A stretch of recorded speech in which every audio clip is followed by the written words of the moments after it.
नमस्कार। Super India news TV में आपका स्वागत है। मैं हूं राजेश आर्य। आइए देखते हैं आज का विशेष समाचार।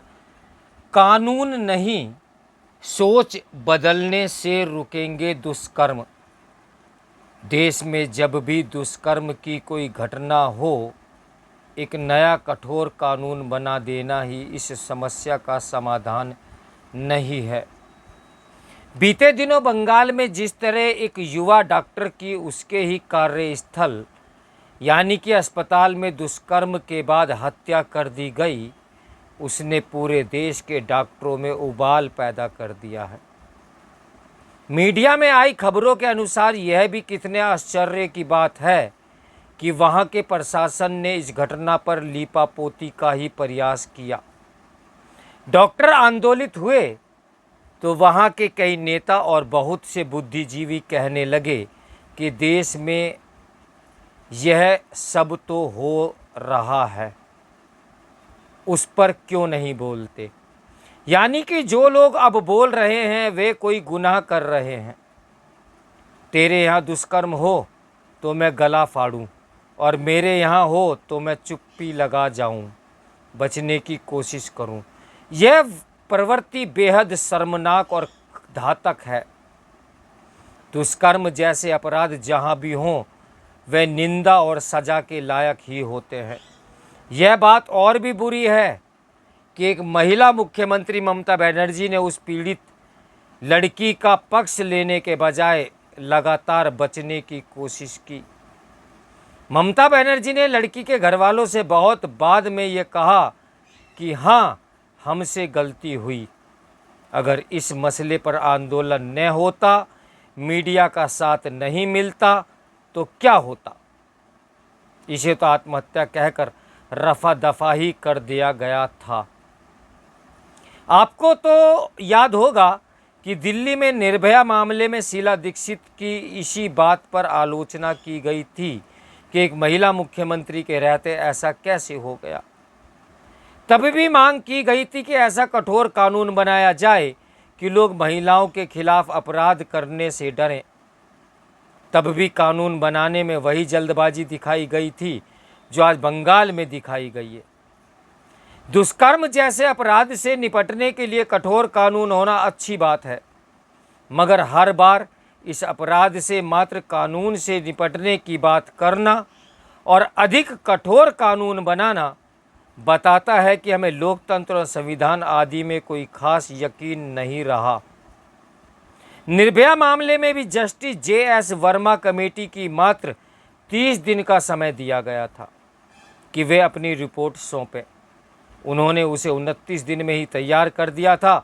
इसमें उन्होंने अपराध की गंभीरता के अनुसार 7 साल के मुकाबले 10 साल, 20 साल और उम्र कैद की सिफारिशों की,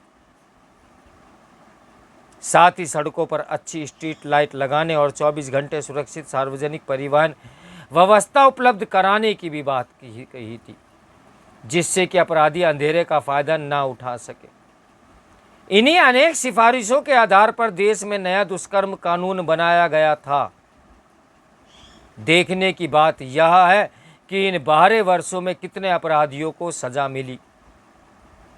बल्कि इस बीच तो दुष्कर्म के अपराध और दुष्कर्म के झूठे केस दोनों ही बहुत बढ़ चढ़कर मिल रहे हैं। क्या सड़कों की लाइटें ठीक हो सकी? सार्वजनिक परिवहन को लेकर छोटे शहरों की तो बात क्या करें, क्या दिल्ली में ही 24 घंटे उपलब्ध हो सका?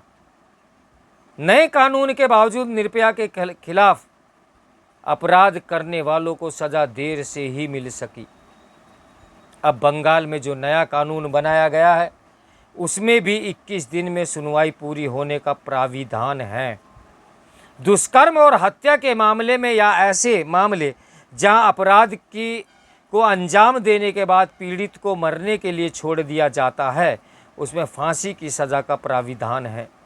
जब भी कोई दुष्कर्म हो, एक नया कानून बना दिया जाए तो हर दिन शायद यह होगा कि लोग मांग करने लगेंगे कि जैसे ही कोई पकड़ा जाए उसे गोली से उड़ा दिया जाए, जैसा कि कई साल पहले कर्नाटक में अपराधियों के साथ किया गया था।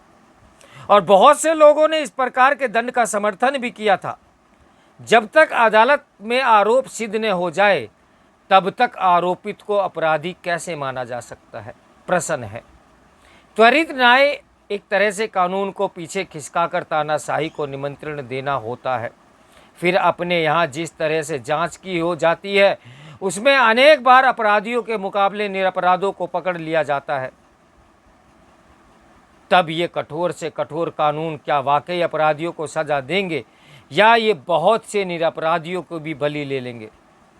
क्योंकि एनसीआरबी के ही आंकड़ों को अगर देखा जाए तो दुष्कर्म के मामले जहां बढ़ रहे हैं वहीं झूठे मामले बनाकर कानूनों का गलत इस्तेमाल भी हो रहा है।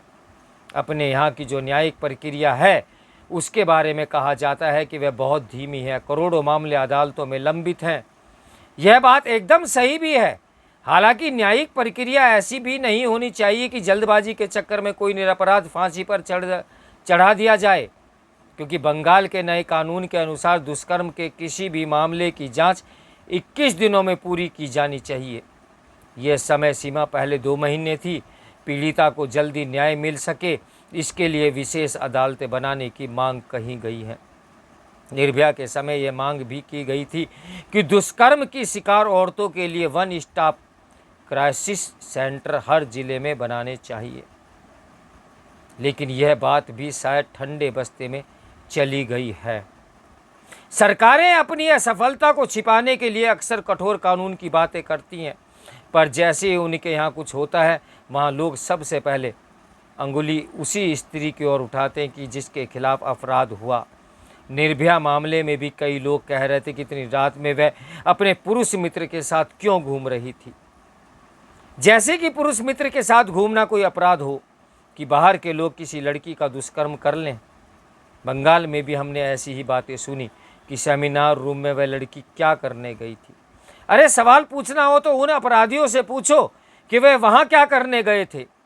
बात साफ है, जब तक समाज और लोग महिलाओं के प्रति अपनी सोच नहीं बदलेंगे तब तक सिर्फ कठोर कानून बनाने से कुछ भी हासिल होने वाला नहीं है।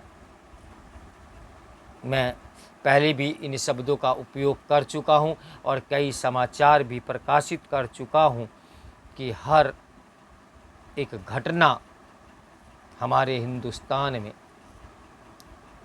एक अखबार की हेडलाइन बनकर रह जाती है। तो देखते हैं आगे कानून किस करवट बैठता है। तो मेरे साथ बने रहें सुपर इंडिया न्यूज़ टीवी की ब्रेकिंग न्यूज़ के लिए। नमस्कार, मैं हूं राजेश आर्य।